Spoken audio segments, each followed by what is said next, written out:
Beleza, galera? Hoje é dia 16 de novembro de 2019. Agora há pouco eu terminei de ler esse livro aqui, Como Viveremos, do autor Francis Schaeffer. Excelente livro, vou fazer a resenha dele logo em breve. E aqui ele falou de uma coisa bem interessante que eu vou citar aqui no vídeo daqui a pouco, que vem a calhar com o atual momento que o Brasil vive. A gente sabe que a nossa Suprema Corte já não é confiável há muito tempo. Se você levar em conta que você tem 11 ministros indicados, a maioria por Lula e Dilma, e os outros por Sarney, Collor, FHC e Michel Temer, você sabe que você não pode confiar nesse pessoal aí. Desde que Montesquieu inventou aí, ou lançou a ideia da separação dos três poderes, executivo, legislativo e judiciário, que teoricamente deveria haver harmonia e equilíbrio entre eles, infelizmente na prática isso não acontece no país, no nosso Brasil especificamente. A nossa Suprema Corte ela tem poder demais e medo de menos. Inclusive eu tenho até um livro aqui que eu utilizei ele na época da minha faculdade, que fala justamente a respeito de ativismo judicial, que é o que o nosso Supremo Tribunal Federal faz costumeiramente. Ou seja, ele ignora o papel do legislativo, ele mesmo legisla e agora, por incrível que pareça, recentemente ele mesmo determina investigações, ele mesmo investiga, ele mesmo julga e tudo mais. E a gota d'água foi essa última semana, o presidente do Supremo Tribunal Federal, o eterno advogado do PT, Dias Toffoli, solicitar ao Banco Central informações sigilosas bancárias de mais de 600 mil pessoas. Então, 600 mil pessoas, sem você ter uma investigação formal a respeito delas, esse acesso a esses dados sigilosos é muito do estranho e é muito do arbitrário, para não dizer outra coisa. O judiciário ele tem que ser provocado. O judiciário ele não provoca. O judiciário ele aguarda informações, via de regra vinda do Ministério Público, para aí ele avançar. Coisa que totalmente errada é o que está acontecendo.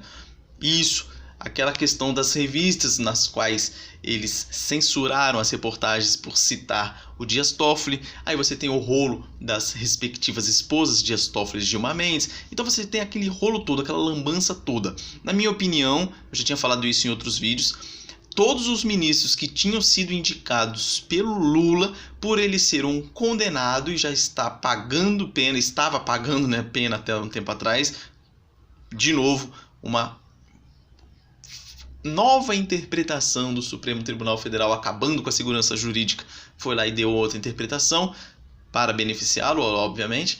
Então agora não está pagando mais, mas você tem aí um condenado com mais uma porrada de processo nas costas. Então, na minha opinião, todos os atos que ele fez deveriam ser anulados, principalmente a indicação dos ministros do Supremo Tribunal Federal. Mas por que os ministros fazem isso? Simples, eles não têm medo de nada nem de ninguém. Eles estão lá no cargo ad eterno.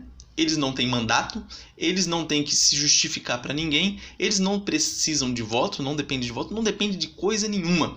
E agora o Dias Toffoli faz isso para que ele tenha informações sigilosas nas quais ele possa barganhar alguma coisa. Isso está muito claro. Então amanhã, dia 17, haverá várias manifestações pedindo pelo impeachment, especificamente do Gilmar Mendes a princípio.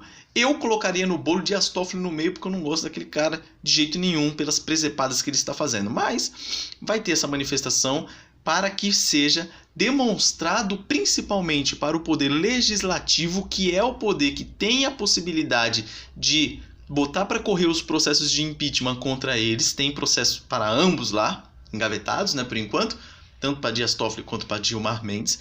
Então o legislativo ele pode dar andamento nesse processo e eles têm o poder de impeachmá-los, que é o que deveria ter acontecido já há muito tempo. Então deveremos participar dessas manifestações, caso você tenha essa disponibilidade.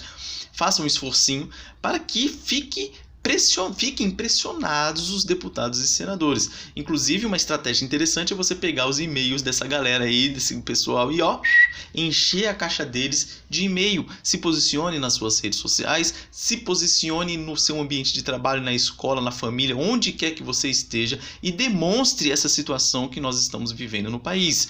Lembrem aí que todo poder autoritário, quando ele toma o poder, uma das primeiras coisas que ele vai fazer é desarmar sua população e conquistar e manter o poder e o domínio total sobre a Suprema Corte, porque é ela que vai bater o martelo, vai usar a caneta e todo mundo vai acabar seguindo. E é isso que eu citei no começo do vídeo a respeito do livro Como Viveremos. O autor, o autor desse livro ele morreu em 1984, então percebam que essa questão ela é antiga. Ele fala a respeito da Suprema Corte nos Estados Unidos, quando os americanos começaram a ter os seus valores e princípios diminuídos, e aí a Suprema Corte ela pode falar o que ela bem entender e vira regra. Então ele estava falando a respeito da ditadura do judiciário deles lá, que é igualzinho o que nós temos aqui, e especificamente a respeito da questão do aborto, quando a Suprema Corte estava passando a autorizar as questões de abortos aí. É praticamente a mesma situação que nós temos aqui no nosso país. O Supremo Tribunal Federal nosso, ele determina investigações, ele investiga, ele julga, ele condena, ele faz o que quiser. Ele fala a respeito de aborto, ele fala a respeito de liberação de droga, ele fala de dinheiro, ele fala disso, fala de aquilo, se mete em tudo o que tem para fazer. Qualquer assunto eles se metem e legislam mesmo na cara de pau, não estão nem aí. Então a gente tem que pressioná-los para que eles percebam que eles não podem fazer o que bem entender. Afinal, eles devem ser o guardião da Constituição e não os inventores de artigos constitucionais. Essa que é a distorção que há. Até a questão da segunda instância, como é que você pode mudar um entendimento em 3 anos, que foi 2016 para cá, como você muda um entendimento que causa uma repercussão nacional. Uma questão que, na hora que eles bateram o martelo, já causou a diminuição da Bolsa de Valores, você teve o aumento do dólar batendo a 4,19, você tem vários investidores fugindo do país, porque a impunidade agora vai rolar solta, você tem uma repercussão gigantesca, principalmente com relação à mudança de voto, dentre eles Dias Toffoli e Gilmar Mendes, que mudaram seus votos lá desde 2016 para cá. Gilmar Mendes com a desculpa mais farrapada do mundo, falando que dormi pensando em uma coisa, acordei pensando em outra e agora eu mudo meu voto. Então vejam o naipe da nossa Suprema Corte. Então tá aqui o recado, meu apoio total a essa manifestação que vai haver e que pressionemos aí a nossa Suprema Corte aí,